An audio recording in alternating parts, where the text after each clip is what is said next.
Students, मैं आपका दोस्त आर के विद्यार्थी फ्रॉम साइंस वर्ल्ड एडू। आज के इस वीडियो सेशन में झारखंड एकेडमिक काउंसिल के द्वारा जारी की गई मॉडल सेट 3 के प्रश्नों का जवाब जानने जा रहे हैं। तो यहाँ पर जो हम लोग सवाल देखेंगे वह सारा सवाल आपके परीक्षा के दृष्टिकोण से काफ़ी इम्पोर्टेंट होगा, क्योंकि जिस सेट को हम लोग स्टडी करने जा रहे हैं दोस्त, वह झारखंड एकेडमिक काउंसिल के द्वारा जारी की गई है ना। और ऐसा हम लोग मान के चलते हैं कि इसी के आधार पर, इसी के पैटर्न पर आपके फाइनल परीक्षा में भी सवाल पूछा जाता है। तो चलिए हम लोग सीधा बढ़ते हैं सवाल की ओर। साथ ही साथ मैं आपको बता दूं कि अगर आप हमारे चैनल पर नए हैं तो हमारे चैनल को सब्सक्राइब करना ना भूलें, ताकि आपको समय समय पर अपडेट आपको मिलता रहे। कह रहा है कि यहाँ पर जो सवाल आपके होंगे फाइनल एग्जाम में, वह सवाल को सॉल्व करने का जो समय दिया जाएगा वह समय कितने घंटे का होगा। तो मैं आपको दिखलाता चलूं कि वह जो आपको समय मिलेगा वह कितने घंटे का मिलेगा, 1 घंटे 30 मिनट का। अब हम लोग थोड़ा सा ध्यान डालते हैं जनरल इंस्ट्रक्शन के तरफ में। देखिए जनरल इंस्ट्रक्शन कहता है, क्योंकि कभी भी आप परीक्षा लिखेंगे तो आपको अपना जो जनरल इंस्ट्रक्शंस लिखे होते हैं उस पर जरूर आपको ध्यान देना है, ताकि आप प्रश्नों को बहुत बेहतर तरीके से सॉल्व कर सकें, आप समय के अंदर सॉल्व कर सकें। कई बार हम लोग जनरल इंस्ट्रक्शन पे ध्यान नहीं देते हैं, जिस वजह से हमारा परीक्षा में जाना पहचाना क्वेश्चंस भी छूट जाता है। नहीं तो इसीलिए मैं आपको कहना चाहूँगा दोस्त कि अगर आप परीक्षा में बेहतर अंक ऑब्टेन करना चाहते हैं तो जनरल इंस्ट्रक्शन को जरूर पढ़ें। आगे देखिए, कहता है कि जनरल इंस्ट्रक्शन कि जो आपके सवाल होंगे इंग्लिश से जुड़े, वह इंग्लिश से टोटल सवालों की संख्या जो है वह कितना होगा, तो टोटल सवालों की संख्या 40 होगा। मतलब टोटल 40 प्रश्न आपको होंगे फाइनल एग्जाम में।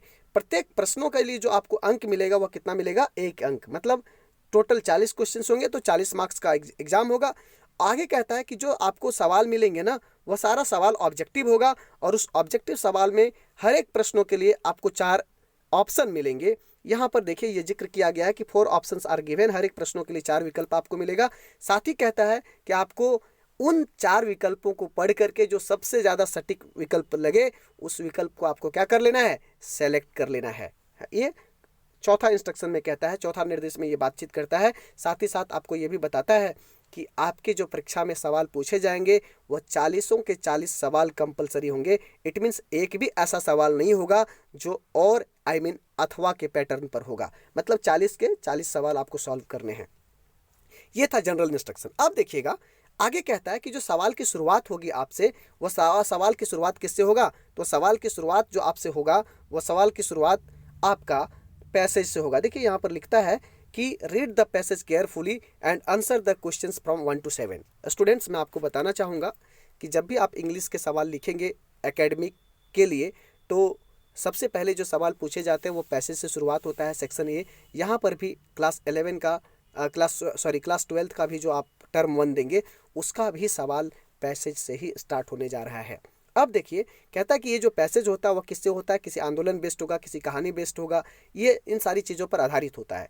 यहाँ पर जो पैसेज हम देख रहे हैं वह पैसेज किससे जुड़ा हुआ है, चिपको आंदोलन से जुड़ा हुआ है ना। चिपको आंदोलन से शायद आप पूर्व परिचित होंगे कि यह जो आंदोलन है वह पेड़ों के बचाव को लेकर के चला था। तो स्टूडेंट्स, यहाँ पर ना समय गंवाते हुए मैं सीधा आपको प्रश्न की ओर लेके चल रहा हूँ, और हर एक पैसेज का मीन्स सेट के जितने भी पैसेज हैं, सेट 1, सेट 2, सेट 3, जो भी सेट हैं, उन सेट का जो पैसेज है मैं उस पैसेज को वो लाइन बाय लाइन एक्सप्लेन किया हूँ अगले वीडियोज़ में, जो आप हमारे चैनल पर जाकर के क्या करेंगे कि वहाँ पर हर एक पैसेज का आपको वीडियोज अपलोड मिलेगा, और उस वहाँ पर जब आप जाएंगे तो डिफ़िकल्ट वर्ड्स का भी सॉल्यूशन मिलेगा और लाइन बाय लाइन आपको एक्सप्लेनेशन भी मिलेगा। तो वहाँ से आप अपना पैसेज को कैसे समझा जाता है, पैसेज को कैसे ट्रांसलेट किया जाता है, ये सारा चीज़ आप उस वीडियोज़ में देख पाएंगे। अभी के इस वीडियो में मैं सीधा आपको प्रश्न की ओर लेकर चल रहा हूँ। देखिए प्रश्न क्या कहता है। कहता है कि मल्टीपल चॉइस क्वेश्चंस है, और मल्टीपल चॉइस क्वेश्चंस में पहला जो सवाल है, पहला सवाल कहता है कि अब इस जगह पर आप ध्यान दें कि पहला जो सवाल है वो कहता है which of the following statement is not true as per the passage. ध्यान दीजिए, कहता है कि पैसेज के अनुसार यहाँ पर 4 विकल्प आपको दिए गए हैं। इस 4 विकल्प में से कौन सा स्टेटमेंट मतलब कौन सा कथन, मतलब कौन सी बात गलत है। ध्यान रखिएगा, इस तरह के सवाल में अक्सर बच्चे गलतियां करते हैं, वह नॉट ट्रू नहीं समझ करके वह ट्रू समझते हैं। इसीलिए मैं बार बार बोल रहा हूँ कि जब भी आप परीक्षा में एग्जामिनेशन हॉल में बैठें तो आपको प्रश्नों को केयरफुली पढ़ना है। देखिए मैं आपको दिखला रहा हूँ कि यहाँ बोला गया है नॉट ट्रू, है ना, तो कह रहा है कि जो स्टेटमेंट दिया गया है ना, वह स्टेटमेंट कौन सा स्टेटमेंट गलत है। तो इसका हम अगर बातचीत करें तो जो स्टेटमेंट गलत है वह स्टेटमेंट सी जो है वह गलत है, स्टेटमेंट सी। मतलब क्वेश्चन नंबर 1 का जो सही आंसर होगा वह क्या होगा, C. The first recorded event of Chipko took place in Jodhpur 1931। ये जो स्टेटमेंट है वह गलत है, क्योंकि यहाँ पर जो बातचीत किया गया वह जोधपुर में 1931 में नहीं हुआ था, 1731 में हुआ था। दैट मीन्स ये स्टेटमेंट हमारा क्या है, कंप्लीटली रॉन्ग है। इट मीन्स इसका सही जवाब सी है। अब हम चल रहे हैं कि जो क्वेश्चन नंबर 2 है वो क्या कहता है। क्वेश्चन नंबर 2 कहता है the movement practice the Gandhian methods of, है ना, कहता है कि जो मूवमेंट था, चिपको आंदोलन था, उसका प्रैक्टिस किया गया था, अभ्यास किया गया था, वह मूवमेंट गांधीयन मेथड्स पे था। तो यहाँ पर इसका कौन सा जवाब सही होगा। तो कहता है कि इसका जो सबसे पहला मीन्स आप देख रहे होंगे कि यहाँ पर देखिए 4 विकल्प आपको दिखाया गया है, नॉन वायलेंट रेसिस्टेंट, सत्याग्रह, सिविल डिसओबीडियंस, नॉन कोऑपरेशन। तो ऑप्शन ये जो है आपका सही जवाब है कि इस आंदोलन का जो प्रैक्टिस किया गया था वो किस पे किया गया था, नॉन वायलेंट रेसिस्टेंस, और वह गांधीयन मेथड्स का था। अब आगे चल रहे हैं क्वेश्चन नंबर 3 की ओर। क्वेश्चन नंबर 3 की तरफ में बढ़ रहे हैं। क्वेश्चन नंबर 3 देखिए क्या क्या कहता है। क्वेश्चन नंबर 3 कहता है where did Chipko movement start. Chipko movement कहाँ पर स्टार्ट हुआ था। तो चिपको मूवमेंट जो स्टार्ट हुआ था वह कहाँ पे स्टार्ट हुआ था, गढ़वाल में। याद रखना है कि चिपको आंदोलन की शुरुआत गढ़वाल रीजन में की गई थी। चौथा सवाल कहता है the landmark event of Chipko movement took place on 26 मार्च 1974 इन। कहता है कि 26 मार्च 1974 को चिपको आंदोलन की शुरुआत कहाँ से किया गया था। तो वो एक गांव था और उस गांव का नाम था Raini village, means option C. Question number 5 की तरफ में हम बढ़ रहे हैं। क्वेश्चन नंबर 5 कहता है the Chipko movement received the right livelihood award. Chipko movement को जो अवार्ड मिला वह अवार्ड कब मिला। तो चिपको मूवमेंट को जो अवार्ड मिला था वह 1987 में मिला था, मीन्स ऑप्शन सी इस सवाल का सही जवाब है। और क्वेश्चन नंबर 6 की तरफ में दोस्त, the first recorded event of Chipko movement took place इन। कहता है कि चिपको मूवमेंट सबसे पहले कहाँ से स्टार्ट हुआ।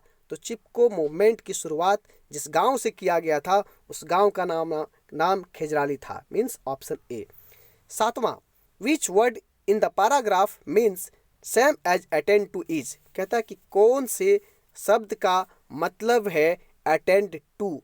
तो यहाँ पर देखिएगा कि इस शब्द का जो सटीक जवाब है that is address, option D. चलिए अब हम बढ़ रहे हैं।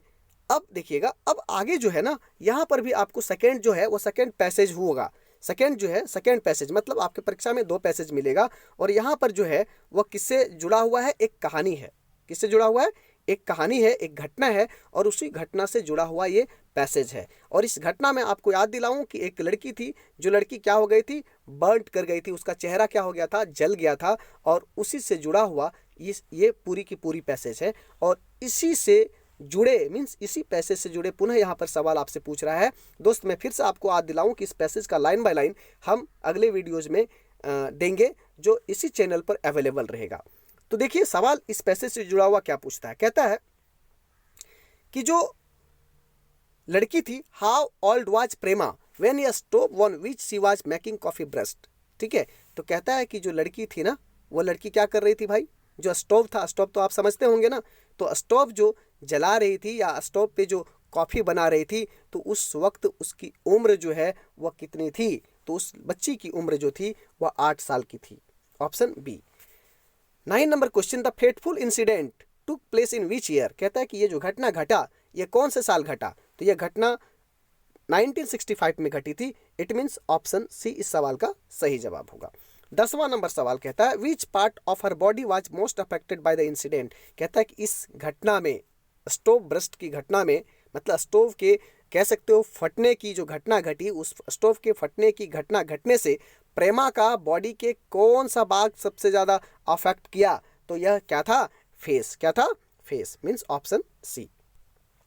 अब हम अगले सवाल की तरफ में बढ़ रहे हैं। कहता है कि व्हाट डिड प्रेमाज मदर। प्रेमा की जो माँ थी उन्होंने निर्णय करी, क्या निर्णय करी, make her if her life was saved. कहता है कि अगर प्रेमा एकदम बच जाती है, जीवित रह जाती है, तो वह डिसाइड कर ली अपनी बेटी को क्या करने के लिए, social worker, teacher, doctor, nurse. Obviously इस सवाल का सही जवाब है, क्योंकि उसी वक्त उन्होंने कमिटमेंट किया था कि अगर बेटी मेरी बच जाती है तो मैं अपनी बेटी को एज ए कह सकते हैं मानव सेवा में लगाएंगे। दैट मीन्स उन्होंने डिसाइड किया था कि हम अपनी बेटी को क्या बनाएंगे, डॉक्टर बनाएंगे, और वो डॉक्टर बन करके इसी कॉलेज में, इसी मेडिकल में, इसी अस्पताल में रह करके सेवा देगी और लोगों का क्या करेगी, मीन्स इलाज करेगी। दैट मीन्स इस सवाल का जो सही जवाब है वह बी है, 11 का बी।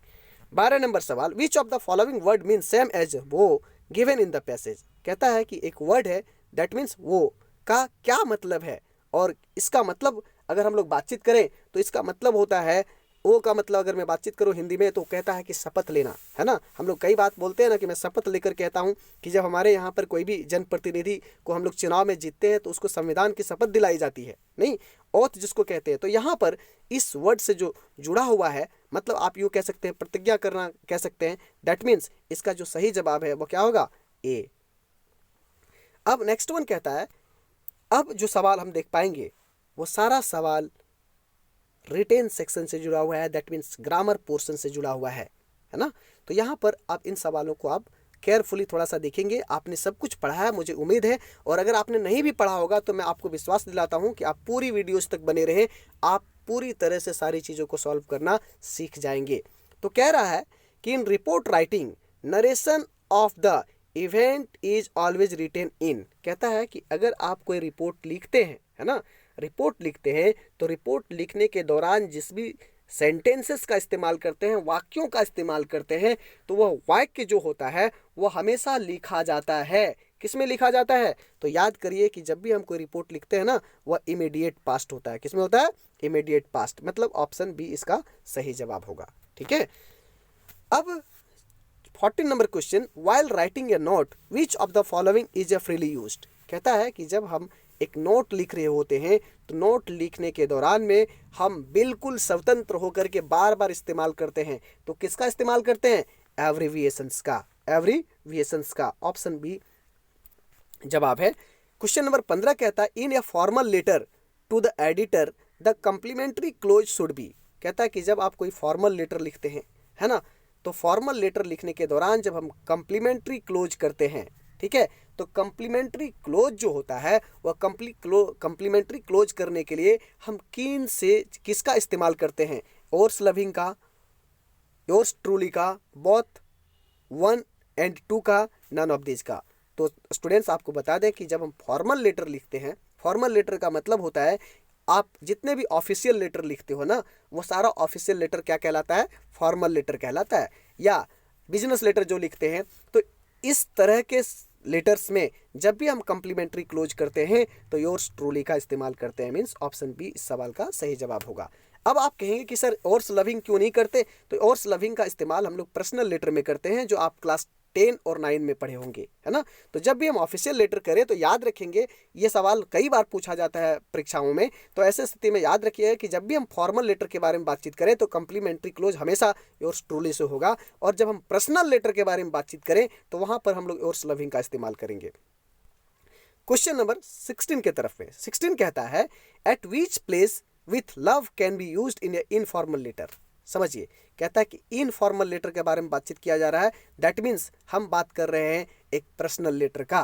तो जब भी हम पर्सनल लेटर या इनफॉर्मल लेटर के बारे में बातचीत करते हैं तो कहता है कि उस वक्त लव का, विथ लव, अभी अभी हम लोगों ने बातचीत किया था योर्स लविंग। तो जब भी हम एक इनफॉर्मल लेटर लिखते हैं और उसको जब हम क्या करते हैं, क्लोज करते हैं, तो क्लोज के दौरान हम लोग विथ लव का इस्तेमाल करते हैं। दैट मीन्स ऑप्शन ए जो है इस सवाल का क्या है, सही जवाब है। Question number 70, suppose we do not know the recipients name of a letter. कहता है कि मान लीजिए कि जिसको आप चिट्ठी भेज रहे हैं ना, उसका नाम आप नहीं जानते हैं। How can we address the recipient. तो ऐसे स्थिति में उसको हम कैसे एड्रेस करेंगे, मतलब कैसे हम अभिवादन करेंगे, कैसे हम उसको संबोधित करेंगे। दैट मीन्स जब हम नहीं जानते हैं तो ऐसे स्थिति में हम किसका इस्तेमाल करते हैं, आप गेस करिए। तो ऑब्वियसली जब भी हम एक अननोन पर्सन्स के साथ ऐसा बातचीत करते हैं तो हम लोग डियर सर और डियर मैडम का इस्तेमाल करते हैं। Means option C. Question number 18, who should be kept in mind while writing a good article। तो कहता है कि जब हम एक आर्टिकल लिख रहे होते हैं, जब हम कोई आर्टिकल लिख रहे होते हैं तो अपने दिमाग में किन चीज़ों को रखने की आवश्यकता होती है। ऑब्वियसली दोस्त एक बहुत बड़ा सवाल है और यह सवाल एकदम आईक्यू लेवल से जुड़ा हुआ है, मतलब आपके सोच पर जुड़ा हुआ है। आप इन सवालों का, जैसे ही आप किसी कॉम्पिटिटिव एग्जामिनेशंस में जाते हैं और जो आपका इंटरव्यू राउंड होता है वहाँ पर इसी तरह के कोई सवाल पूछे जाते हैं जहाँ पर आपको आपका दिमाग लगाना होता है कि इस सवाल का क्या जवाब होगा। तो कहता है कि जब आप एक अच्छे आर्टिकल लिखना चाहेंगे तो अच्छे आर्टिकल लिखने के दौरान आप अपने ब्रेन में किन बातों का ध्यान रखेंगे। ऑब्वियसली जब हम कोई आर्टिकल लिखते हैं ना तो आर्टिकल रीडर्स के लिए लिखते हैं, रीडर्स मतलब पाठकों के लिए लिखते हैं। ऑब्वियसली जब किसी पाठक के रिगार्डिंग आप लिखते हैं ना तो कहीं ना कहीं उसके टेस्ट का ध्यान रखना होता है कि रीडर्स जो है वह कैसे उसको पढ़ेगा। इट मीन्स हमें ध्यान रखना होता है कि रीडर्स का मूड्स क्या होगा, रीडर्स एंड देयर मूड, मतलब किसके लिए हम आर्टिकल लिख रहे हैं और उसका मूड किस तरह के मूड्स के लोग इस पर ये करेंगे। मीन्स ऑप्शन सी जो है इस सवाल का क्या होगा, सही जवाब होगा। अब आगे हम बढ़ रहे क्वेश्चन नंबर 19 की ओर। कहता है the heading subject of A notice should be. कहता है कि जब आप कोई नोटिस लिखेंगे, जब आप कोई नोटिस लिखेंगे तो नोटिस लिखने के दौरान जो हेडिंग होगा या जो सब्जेक्ट होगा, है ना, वह क्या होगा। ऑप्शन ए कहता है not be there, be long tail keyword, B कहता है be brief and catchy, D कहता है नन ऑफ दीज। तो अब आप अनुमान लगाइए, आपने नोटिस जरूर लिखा होगा और जब हम लोग नोटिस लिखते हैं ना तो नोटिस लिखने के दौरान हम लोग जो भी हेडिंग्स लिखते हैं या सब्जेक्ट लिखते हैं वो क्या होता है। ऑब्वियसली सब्जेक्ट जो लिखे जाते हैं वो क्या लिखा जाता है जी, स्मॉल में लिखा जाता है, ब्रीफ में लिखा जाता है। ऑब्वियसली इसका जवाब क्या होगा, B. Question number 20, where is the salutation placed in a notice. कहता है कि जब आप सैल्यूटेशन को कहाँ पर आप नोटिस में प्लेस करेंगे, मतलब नोटिस जब आप लिखेंगे तो नोटिस लिखने के दौरान आप सैल्यूटेशन शब्द का इस्तेमाल जो है वह कहाँ पर किया जाता है। ठीक है, तो कहता है just above the date, just below the date, along with the date, there is no need to write salutation in a notice। तो स्टूडेंट्स मैं आपको बताना चाहूँ कि जब भी हम नोटिस लिखते हैं ना तो नोटिस में लिखने के दौरान किसी भी सैल्यूटेशन वर्ड का इस्तेमाल नहीं किया जाता। इट मीन्स ऑप्शन डी क्या है, सही जवाब है। अब मैं आपको थोड़ा सा याद दिला दूं, अगर आप प्रीवियस क्लास में पढ़े होंगे, किसी स्कूल में पढ़े होंगे तो आपने स्कूल के नोटिस बोर्ड को जरूर देखा होगा। वहाँ पर ऐसा संबोधित नहीं किया जाता है प्रिय छात्र छात्राओं या प्रिय शिक्षक गण, है ना, इन शब्दों का इस्तेमाल नोटिस में किया नहीं जाता है। इट मीन्स इसीलिए यहाँ पर इसका जो जवाब होगा वो क्या होगा, डी। अब आगे कहता है which fear of his life does Douglas talk about in the essay. कहता है कि हम लोगों ने एक कहानी पढ़ी है और वह कहानी डीप वाटर है। तो डीप वाटर जब आपने पढ़ा होगा तो वहाँ पर डगलस के बारे में चर्चा किया गया था कि एक डगलस जो है, अब डीप वाटर का लेखक भी डगलस है और उन्होंने अपनी एक आत्मकथा बताई है इस ऐसे के माध्यम से। तो कहता है कि which fear of his life does Douglas talk about in the essay. तो डगलस ने इस कहानी में कौन से डर के बारे में बातचीत किया है। अब आपको समझ में आ गया होगा, आप खुद कहेंगे कि सर इसमें से ना डगलस साहब किसी अन्य डर के बारे में बातचीत नहीं किया है, क्योंकि वो तो खुद तालाब में डूब गए थे, नहीं YMCA पुल में डूब गए थे और YMCA पुल में वो मरने से बचे थे। इट मीन्स उनको जो डर थी ना सर वो किससे थी, पानी से थी। इट मीन्स इसका जो सही जवाब होगा दोस्त वो क्या होगा, ए। क्वेश्चन नंबर 21 का जो ऑप्शन होगा वो ए सही ऑप्शन है। अब हम चल रहे हैं क्वेश्चन नंबर 22 की तरफ में। देखिए 22 कहता है how old was Douglas when he decide to learn to swim. कहता है कि डगलस की उस वक्त उम्र कितनी थी जब उन्होंने तैरने का निर्णय लिया, है ना। तो आप बताइए कि उसकी जो उम्र रही होगी वह कितना, सम 11 और 12 ईयर्स। मीन्स ऑप्शन सी जो है वह सही जवाब है। Which attitude of MML surprised French. कहता है कि कौन सा एटीट्यूड को लेकर के फ्रेंच क्या हो गया, ठीक है, बहुत ही चौंक गया। तो एमएमएल साहब जो था वो क्या था, बहुत ही स्ट्रिक्ट टीचर थे, लेकिन उस दिन जो थे ना वह काफ़ी सॉफ्ट एंड काइंड थे। इट मीन्स ऑप्शन ए जो है सही जवाब है। 24 कहता है when people are enslaved what key do they have to the prison according to. कहता है एमएमएल के अनुसार जब कोई आदमी गुलाम हो जाता है तो उसकी स्वतंत्रता के लिए कौन सी चीज़ें उसे हेल्प करती है, उनकी भाषा। मीन्स ऑप्शन डी जो है सही जवाब है। क्वेश्चन नंबर 25 की तरफ में हम ध्यान दे रहे हैं। क्वेश्चन नंबर 25 की तरफ में आप ध्यान दीजिए। कहता है why did Saheb and his family came to India. कहता है कि साहेब और उसका परिवार इंडिया क्यों आया था, है ना। तो ऑब्वियसली समझ ही लीजिए कि वो लोग क्यों आए थे। कारण ये था कि वो लोग ढाका के रहने वाले थे और वहाँ पर स्टॉर्म्स जो था उनका घर तर को, फील्ड को पूरा तहस नहस कर दिया था। इसलिए बेचारा वो कहाँ चला आया था, तो चला आया था सीमापुरी। इट मीन्स कारण ये था कि उसका जो होम्स थे और खेत खलियान थे वो क्या किया था, स्टॉर्म डिस्ट्रॉय कर दिया था। Option D.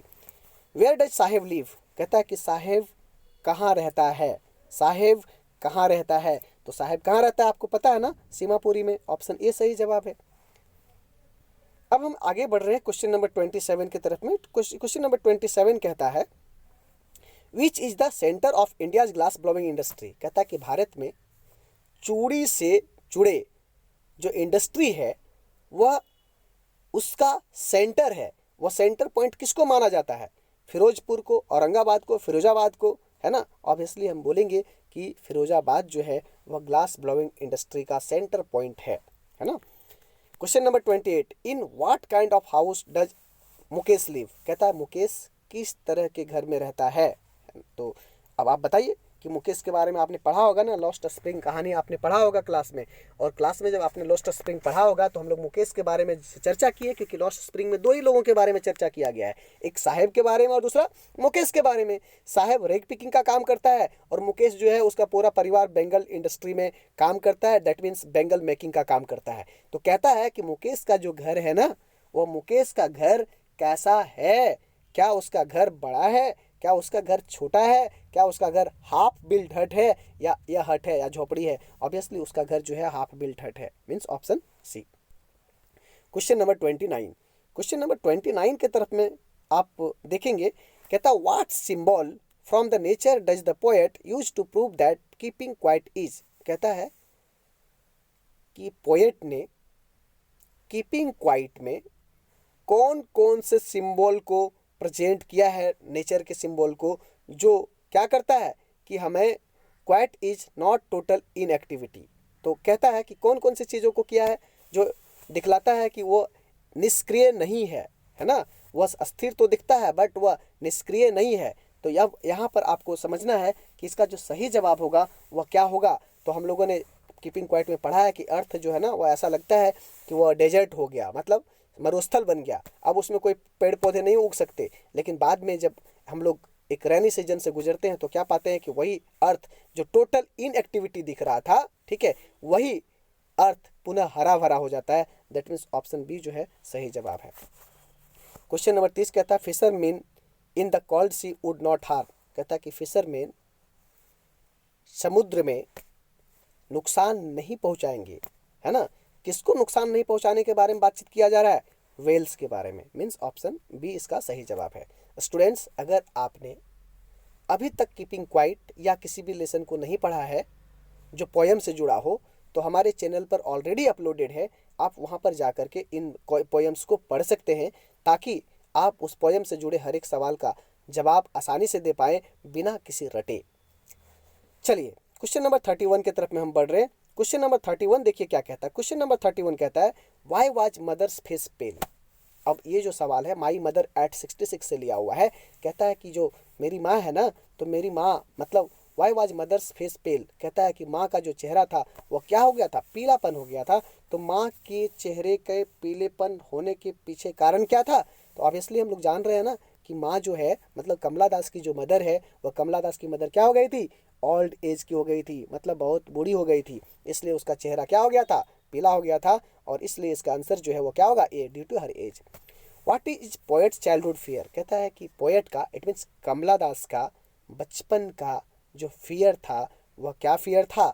ऑब्वियसली इसका जो फियर होगा वह फियर हम समझ सकते हैं ना कि हर एक बच्चा, जब हम लोग चाइल्डहुड के बारे में बातचीत करें, बचपन के बारे में बातचीत करें, तो कहीं ना कहीं चाहे एक पेरेंट्स के नज़र में एक बच्चा कितना भी बूढ़ा हो जाए वह बच्चा बच्चा ही कहलाता है, और हर एक बच्चा अपनी माँ को खोना नहीं चाहता। दैट मीन्स इसका जो सही जवाब होगा वह क्या होगा, सी। अब हम लोग 33 में जा रहे हैं। Identify the literary device in the like rootless words, कह रहा है कि अब इसमें आपको लिटरेरी डिवाइस करना है। तो आपने फिगर ऑफ स्पीच जरूर पढ़ा होगा। अगर आप फिगर ऑफ स्पीच नहीं पढ़े होंगे तो मैं फिगर ऑफ स्पीच से जुड़ा वीडियोज भी डाउनलोड कर दूंगा, आपके यूट्यूब चैनल पे डाल दूंगा, जहां से आप इस तरह के सवालों का जवाब दे पाएंगे। मतलब किस तरह के सवाल के बारे में बातचीत कर रहा हूँ स्टूडेंट्स, लिटरेरी डिवाइस। कभी कभी आपसे ये जो लिटरेरी डिवाइस है ना, ये आपको जो सेंटेंस होते हैं, जो फ्रेज होते हैं, उसी फ्रेज को देख करके अनुमान लगाना होता है कि लिटरेरी डिवाइस सिमिली होगा, एलिट्रेशन होगा, मेटाफोर होगा, पर्सोनिफिकेशन होगा, ये क्या होगा। ये सिर्फ जो स्टेटमेंट दिया रहता है उसी स्टेटमेंट को पढ़ करके आपको अनुमान लगाना होता है कि आखिर जो इसमें किए गए इस्तेमाल है लिटरेरी डिवाइस वह कौन सा है। तो इसको बेहतरीन तरीके से जानने के लिए मैं इसी चैनल पर साइंस वर्ल्ड एडू पर मैं फिगर ऑफ स्पीच से जुड़े सारे वीडियोज अपलोड कर दूंगा, ताकि आप यहाँ से उन वीडियोज को देख करके इस तरह के प्रश्नों को चुटकी में हेल्प कर सको। अभी मैं आपको बता दूं कि अगर किसी सेंटेंसेस में, अगर किसी फ्रेज में लाइक जुड़ा हुआ रहे,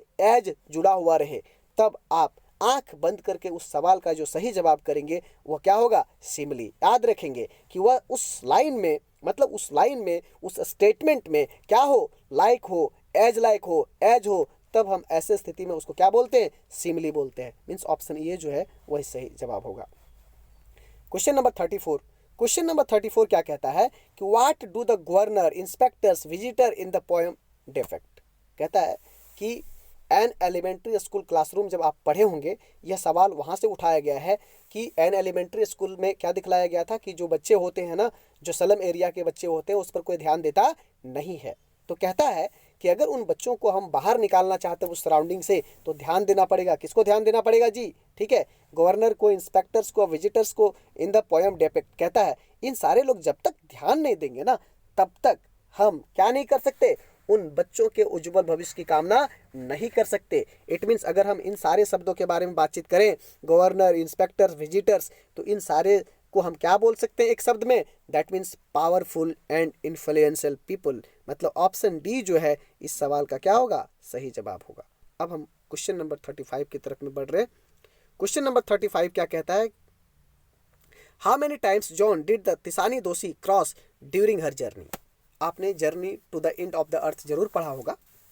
सेकेंड बुक विस्टास का ये चैप्टर है, जिसमें से हम लोगों ने पढ़ा था journey to the end of the earth, जिसमें तिसानी दोषी ने ये जिक्र किया है कि जो अंटार्कटिका है, उस अंटार्कटिका पर तिसानी दोषी गई हुई थी, और तिसानी दोषी जब उस जगह पर गई थी तो कई सारे टाइम जोन्स को उन्होंने क्या किया था, मीन्स पास किया था। तो कहता है कि कितने टाइम जोन्स को उन्होंने पास किया था, तो याद करिए कि उन्होंने 9 टाइम जोन्स को क्रॉस करके वो कहाँ गई थी, अंटार्कटिका पहुंची थी।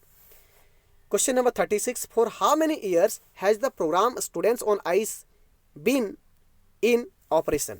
कहता है कि अगर हम बातचीत करें स्टूडेंट ऑन आइस जो प्रोग्राम था, वह स्टूडेंट ऑन आइस प्रोग्राम कितने सालों तक के लिए था, तो ये कहता है कि ये 6 ईयर्स के लिए। कितने सालों के लिए, 6। मतलब ऑप्शन बी जो है सही जवाब होगा।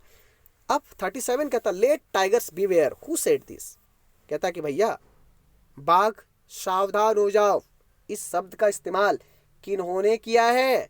ऑब्वियसली इस शब्द का इस्तेमाल प्रिंस जंग बहादुर ने किया। मीन्स ऑप्शन सी सही जवाब है। और मैं आपको बता दूं कि यह जो सवाल उठाए गए हैं वह टाइगर किंग से उठाया गया है। तो स्टूडेंट्स अब आपको समझ में आ रहा होगा ना कि लेसन को पढ़ना कितना इंपॉर्टेंट है। बहुत सारे बच्चे ये समझते हैं कि अरे ठीक है रट्टा मार के पास हो जाएंगे। नो डाउट्स, आप रट्टा मार कर परीक्षा को पास कर सकते हैं, टॉपर्स नहीं हो सकते। अगर आप टॉपर्स होना चाहते हैं दैट मीन्स आपको लाइन बाय लाइन चीज़ों को क्या करना पड़ेगा, पढ़ना पड़ेगा। और अगर आप इंग्लिश में वेल कमांड करना चाहते हैं, बिना डरे बिना किसी झिझक के प्रश्नों का जवाब देना चाहते हैं, तो आप हमारे चैनल से जरूर जुड़ें, साथ ही साथ इसे अपने दोस्तों को भी शेयर करें। अब हम 38 सवाल में जा रहे हैं। कहता है how many rings did the maharaja send to British officers good lady.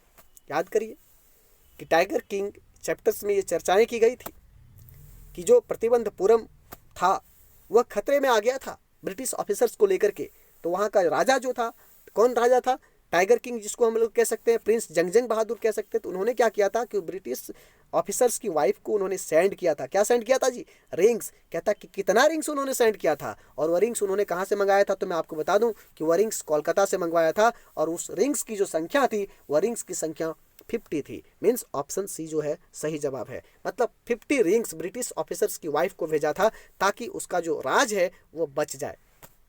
39, what was doctor Sadao's age when he had been sent to America. कहता है कि बताइए डॉक्टर सेडो का उम्र कितना था जब उसे अमेरिका मेडिकल की पढ़ाई करने के लिए भेजा गया। ऑब्वियसली उसकी जो उम्र थी वो 22 ईयर्स का था, मतलब 22 साल का था। अब हम कह रहे हैं क्वेश्चन नंबर 40 नंबर सवाल जो है आप ध्यान देंगे। 40 नंबर कहता है, इसी के साथ हम लोग क्या कहेंगे, ऑल द बेस्ट आपके फाइनल एग्जामिनेशंस के लिए। In whose bedroom did doctor Sadao carry the wounded man, है ना। स्टूडेंट्स ध्यान देंगे, इस तरह के सवाल में जो है ना, अगर आप कमांड नहीं किए तो आप गलतियां कर बैठेंगे, और जब गलतियां कर बैठेंगे तो आपके पूरे साल भर का मेहनत बेकार हो जाएगा। तो कहीं ना कहीं अगर आप प्रश्नों का बेहतर जवाब देना चाहते हैं, सटीक जवाब देना चाहते हैं, तो जो बुक्स है उस बुक्स को जरूर पढ़ें, है ना। तो कहता है कि डॉक्टर सेडो जो है एक वुंडेड मैन को अपना घर लेकर के आया, और वो सोल्जर था, अमेरिकन सोल्जर था। तो अमेरिकन सोल्जर को जब वो घर लेकर के आया तो उसके काफ़ी विरोध हुए, उसके नौकर चाकरों ने काफ़ी विरोध किया। उसके बावजूद भी डॉक्टर सेडो अपने डिसीजन पर टिका रहा और उस वुंडेड मैन का सफलतापूर्वक इलाज किया। तो कहता है कि इलाज करने के लिए उस वुंडेड व्यक्ति को उन्होंने किसके कमरे में रखा, नहीं, तो कहता है कि उन्होंने उस वुंडेड मैन को अपने पिताजी के कमरे में रखा। दैट मीन्स ऑप्शन ए जो है सही जवाब है। उम्मीद करता हूं दोस्त कि यह लेसन आपको काफ़ी पसंद आया होगा। अगर यह लेसन पसंद आया तो हमारे चैनल को सब्सक्राइब करना ना भूलें। सब्सक्राइब के साथ साथ अपने दोस्तों के साथ शेयर करें, और इसी तरह का वीडियोज़, आपकी परीक्षा से जुड़े हर एक वीडियोज़ आपको यहाँ पर मिलते रहेंगे। बहुत बहुत धन्यवाद।